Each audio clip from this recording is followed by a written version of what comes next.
I've said so many times on these videos that we're going to know what we've been given. And most of the time, the way that we're going to know what we've been given is by going through similar things, similar experiences. We don't hear a lot of stories of betrayal with the apostles, except for Paul. But I will tell you where we hear about these things, because we actually do hear about them. It's just not in their writings, it's in the Psalms. We also hear a lot of betrayal stories and persecution with regard to the prophets, particularly Jeremiah. There's something that God brought me to as I was writing in my journal this evening.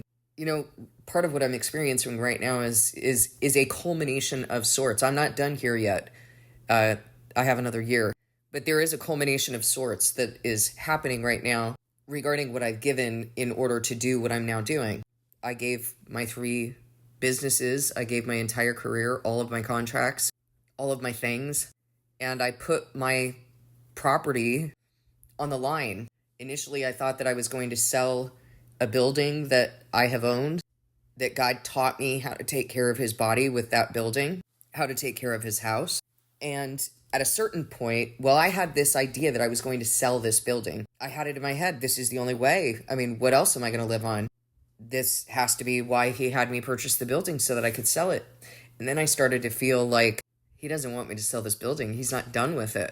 And what a sort of unholy, terrible thing to remodel this building, have him, teaching me about how to take care of his body, and then sell it. Like, who would you sell it to? I just started feeling really bad feelings like that about selling the building. But I had already lived on my life savings. I had already lived on my retirement. That's the only thing that I have left, is the equity that I have in my home and in this building.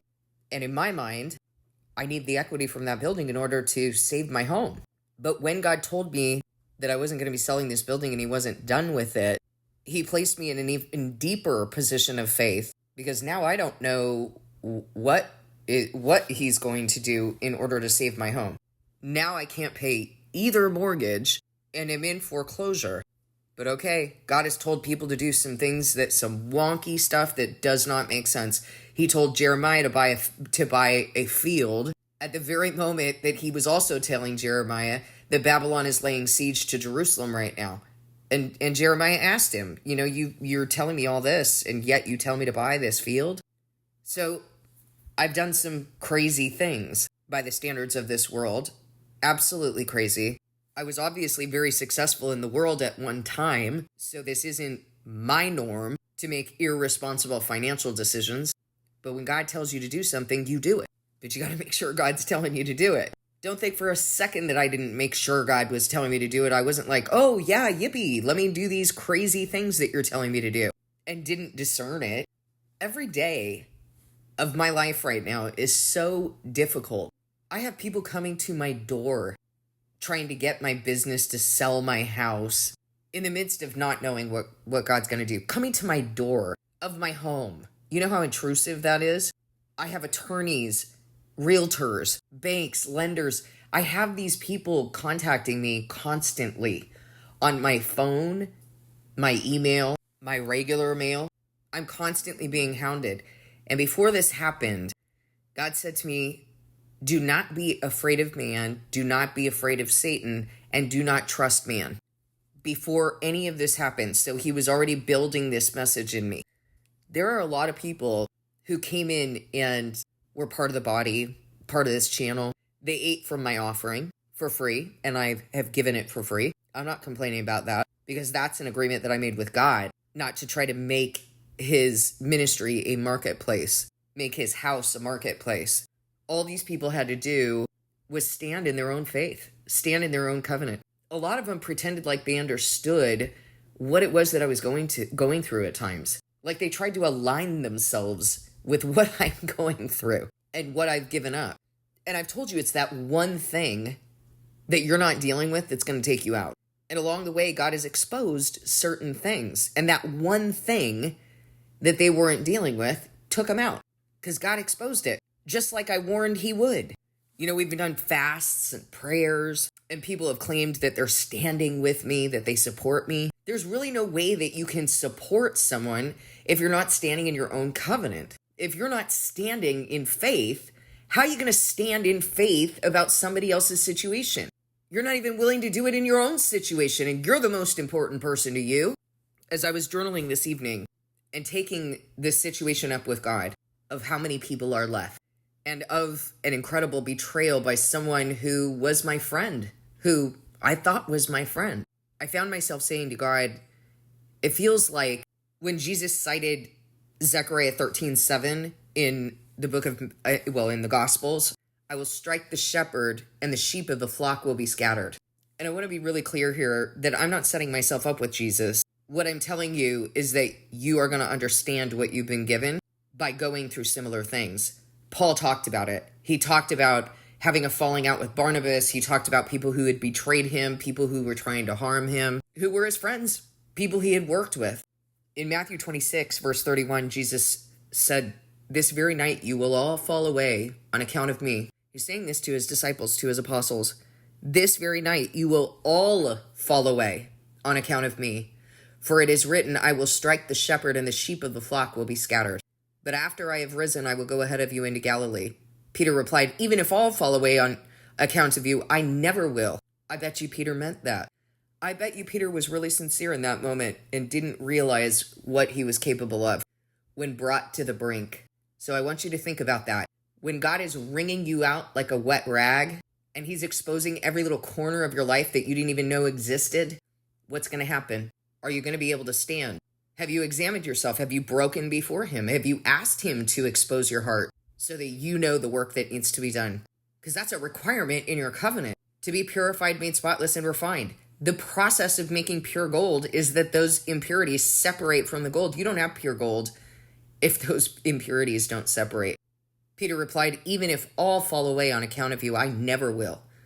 Truly, I tell you, Jesus answered, this very night before the rooster crows, you will disown me 3 times. Kind of makes you wonder why God made such an example of Peter in particular. I'll never fall away. Well, you're going to be the one through whom that example will come. Don't get too confident, guys. Don't get too confident that you have this in the bag. Truly, I tell you, Jesus answered, this very night before the rooster crows, you will disown me 3 times. But Peter declared, even if I have to die with you, I will never disown you. And all the other disciples said the same. Guys, when Jesus was arrested, did they all run away? Then Jesus went with his disciples to a place called Gethsemane and said to them, sit here while I go over there and pray. He took Peter and the 2 sons of Zebedee along with him and began to be sorrowful and troubled. And then he said to them, my soul is overwhelmed with sorrow to the point of death. Stay here and keep watch with me. I want you to listen to what he said. Stay here and keep watch with me. Stand with me. Why is that so hard? You're not going through what I'm going through. You haven't been poured out like this yet. Why is this so hard to simply walk in what God has given you right now and stand in faith? You've been given a living example to live this out in front of you. And some of you are worried about what? Oh, I can't take Sabbath off because my boss is going to be upset. I can't speak the truth to my adult child because I'm unwilling to take responsibility for the bad relationship I created with her. And I don't trust God to make it different. I don't trust him. I'm just going to go over here in this corner and be saved, saved, saved. All while claiming to be so concerned about that relationship with my child, who I won't share the truth with.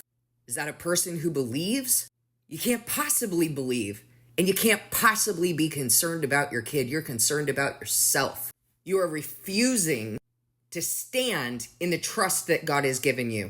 Here's Jesus suffering and just asking the apostles, pray, stand with me, keep watch with me, do your part.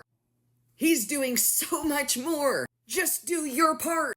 He took Peter and the 2 sons of Zebedee along with him and began to be sorrowful and troubled. And then he said to them, my soul is overwhelmed with sorrow to the point of death. Stay here and keep watch with me. How much might that have meant to him to stay there and keep watch with him? Stand in faith. Surely he didn't need to go pick someone up off the street and say that, because not everyone can do this.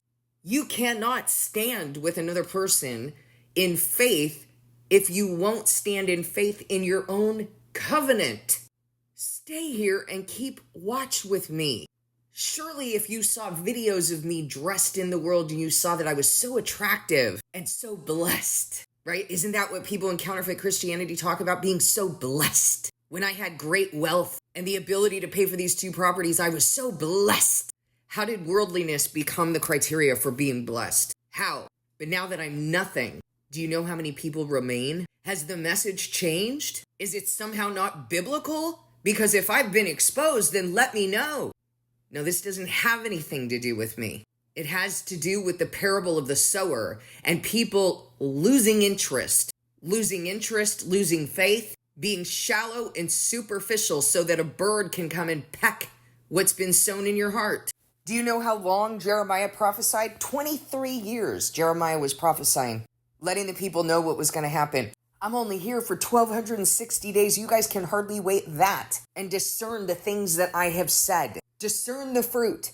Test the spirit. What did Jesus say? Don't believe just because I say so then, but believe on the works themselves. Did I give myself this understanding in scripture? Did I bring myself to this point? Am I a lunatic? What are the things I've been saying for the last 3 years? Are they happening? Did I just line this up perfectly? My death next year and all of the things that have to be put in place that are now in place? Did I line that up perfectly, guys? Or how about when I told you on May 18th, 2022, what God was doing with me and I didn't even know it was Pentecost that year? And I told you that on Pentecost, he was supposed to anoint his witnesses. And I was so upset that year, because I had been going according to counterfeit Judaism, Reform Judaism's calendar. And a year later, God revealed his calendar of the body. Those of you who were there, those of you who were on this channel listening to it, could I have made it up that was Pentecost 2022 and that he did exactly what he said he was going to do? Could I have made that up? I didn't know anything about God's new moon. I didn't know how to count these days down, not according to his actual word and truth. And yet all of that lined up. So why is it that now that I'm low and weak and broken and there is nothing desirable about me, why is it that everyone who was here witnessing those miracles are no longer here? Stay here and keep watch with me. Going a little farther, he fell face down to the ground and prayed, wow, what a lowly man. My Father, if it's possible, may this cup be taken from me. Yet not as I will, but as you will. Then he returned to his disciples and found them sleeping. Don't fall asleep, guys. How many times does the word tell you that? Don't fall asleep. Couldn't you men keep watch with me for 1 hour, he asked Peter. That's so hard, guys, to trudge with one another? Is that so hard to live out your covenant so you can actually be there for one another? Actually, it is hard, but so many of you claim you're doing it and you're lying. My Father, if it's possible, may this cup be taken from me, yet not as I will, but as you will. Then he returned to his disciples and found them sleeping. Couldn't you men keep watch with me for 1 hour, he asked Peter. Watch and pray so that you will not fall into temptation. The spirit is willing, but the flesh is weak. And yet his concern is for them, over and over, is for them, even in his hour of need. No, God's servants don't have an hour of need. My goodness, they don't have needs. They don't need a friend. They don't need someone to stand with them. They don't need support. He went away a second time and prayed, my Father, if it's not possible for this cup to be taken away unless I drink it, then may your will be done. When he came back, he again found them sleeping because their eyes were heavy.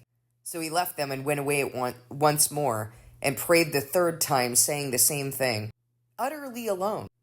Then he returned to the disciples and said to them, are you still sleeping and resting? Look, the hour has come and the Son of Man is delivered into the hands of sinners. Rise, let us go. Here comes my betrayer. What an incredible moment. He's about to be betrayed and no one can stay awake with him. Just keep watch. Stay awake with me. That's all I ask. While he was speaking, Judas, one of the 12, arrived. With him was a large crowd armed with swords and clubs sent from the chief priests and the elders of the people. Now the betrayer had arranged a signal with them. The one I kiss is the man, arrest him. So, add more salt to the wound. His friend, one who ate bread at his table, as the Psalms say, is going to betray him. And no one's there to support him. No one's there to be there with him, to stand with him. Now the betrayer had arranged a signal with them. The one I kiss is the man. Arrest him. What an incredible betrayal with a kiss. Going at once to Jesus, Judas said, "Greetings, Rabbi," and kissed him. Jesus replied, "Do what you came here for, friend." Then the men stepped forward, seized Jesus, and arrested him. With that, one of Jesus' companions reached for his sword, drew it out, and struck the servant of the high priest, cutting off his ear. "Put your sword back in its place," Jesus said to him, "for all who draw the sword will die by the sword. Do you think I cannot call on my Father, and he will at once put at my disposal more than 12 legions of angels?" Some of you need to hear that, because you think your weapons keep you safe. You think your rights to bear weapons keep you safe. But Jesus was safe until it was his time. Do you believe that God can keep you safe until your time? But how then would the scriptures be fulfilled that say it must happen this way? In that hour, Jesus said to the crowd, "Am I leading a rebellion that you've come out with swords and clubs to capture me? Every day I sat in the temple courts teaching, and you did not arrest me. But this has all taken place that the writings of the prophets might be fulfilled." Then all the disciples deserted him and fled. Listen, things have to happen the way that they have to happen in order for me to know what I've been given, and in order for God's will to be fulfilled, in order for you also to be tested. I know why this is happening right now, because I'm going to know what I've been given. I'm going to know the pain. I'm going to know the grief. I'm going to know the anger and the outrage of those who ate at my table. Not even for free, because I was the one who paid for it. It was at my cost, and fled like cowards when it was time to stand. I know what this is about. I know what God is teaching me right now, and you're going to learn it too. If you are his, you're going to know what I feel like right now. You're going to remember the message that I'm speaking to you right now. You're going to remember that Jesus went through exactly this. Many who are not sincere will join you, and it's going to break your heart, and it's going to outrage you, but you're going to know what you've been given. Now, I want to show you something in Scripture. Matthew 26, verse 31. Then Jesus told them, "This very night you will all fall away on account of me. For it is written, I will strike the shepherd, and the sheep of the flock will be scattered." In the King James, it says, "Then saith Jesus unto them, All ye shall be offended because of me this night. For it is written, I will smite the shepherd, and the sheep of the flock shall be scattered abroad." I want to show you this context of shall be offended. It's Strong's G4624. And it means some different things that you know mean offended. But there's one definition that really stands out to me here. To cause a person to begin to distrust and desert one whom he ought to trust and obey. To cause to fall away, to be offended in one. To cause one to judge unfavorably or unjustly of another. It's really easy to do this, isn't it? It's easy to do this when the mask comes off of you and you're exposed for that one thing that you're not dealing with. And then to turn and lash out at other people, even God, because you're not willing to deal with your own cowardice. You're not willing to deal with your own sin and face what you've been doing. You get mad at the people who are confronting you about it, who are exposing your sins so that you have an opportunity to be saved. Whoever did that for me? No human being was here to do that for me. I had to learn to go to God and have him lay my heart bare every single day. Do you guys realize that by the time God sends prophets, you haven't been doing that? That's why he sends them. So if you have some dark secret that you're not dealing with, that one thing that I tell you over and over is going to take you out. And one of God's servants, one of his prophets comes and tells you, "Hey, what's up with this? Why are you not dealing with this?" Only a stupid, foolish person despises that. Only a stupid, foolish person does not recognize that that is coming from God. Because I don't have the ability to expose you. But God tells us that he sends his prophets to warn. God tells us that he sends his watchmen to let you know that you're going to die if you don't change. And then it's not like some exciting joy of God's watchmen to just go out and confront everybody. Oh, it's so much fun. People just love it. They respond so well. And yet God says, you are to eat the words I give you. You are to say them. And Ezekiel goes in the anger and bitterness of his spirit because the Israelites are not listening to what he's saying. And God says, you are to say these words. If I tell you someone's going to die, you are to tell them. You are to warn them. And if you don't tell them, their blood will be on your head. But if you do, you will have saved yourself. So basically, this is your covenant. No extra brownie points. This is your covenant, watchmen. And he says, you are to go. I'm sending you to a people, the people of Israel, not a people of obscure speech or strange language, so they should understand you. I'm sending you to the people of Israel, and you are to speak what I tell you to speak, whether they listen or they fail to listen. And they're not going to listen to you because they do not listen to me. Do you understand the role of a prophet, guys? Is it to be on New York Times bestseller lists? Is it to show up at churches and speak a psychic vision over you? Oh, just for you. God singled you out today to tell you about blessing. Where's the example of that in the Bible? If you are listening to God, he will speak whatever blessing he wants to give you directly to you. That is not the function of his prophets. His prophets warn and they rebuke.